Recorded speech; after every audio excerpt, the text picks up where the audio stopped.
ঘটনা বর্ণিত রয়েছে।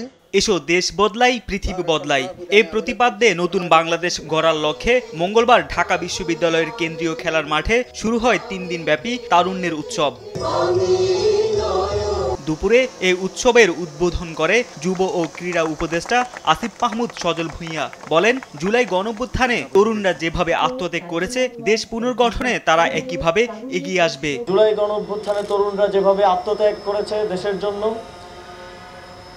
দেশ পুনর্গঠনেও একইভাবে তারা এগিয়ে আসবে। প্রত্যেকটি সেক্টরে নিজেদের যোগ্যতার প্রমাণ দেবে এবং এই আধুনিক বিশ্বের সাথে প্রতিযোগিতায় টিকে থাকার জন্য তারা তাদের সর্বোচ্চ চেষ্টাটা করবে। বলেন, জুলাই গণঅভ্যুত্থান দেশের মানুষকে যে নতুন বাংলাদেশ বিনির্মাণের স্বপ্ন দেখিয়েছে, সে স্বপ্ন বাস্তবায়নে কাজ করছে অন্তর্বর্তী সরকার। এই গণঅভ্যুত্থান জাতিকে একটি স্বপ্ন দেখিয়েছে, একটি নতুন বাংলাদেশ বিনির্মাণ করার।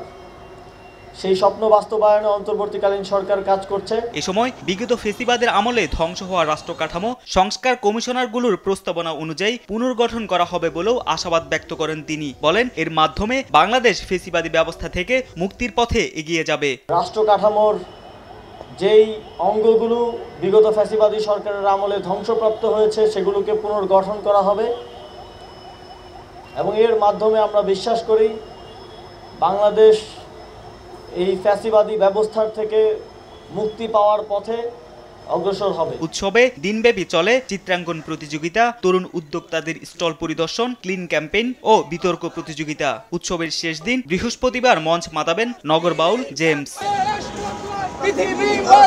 তারেক মাহমুদ সুজন, দেশ টিভি, ঢাকা।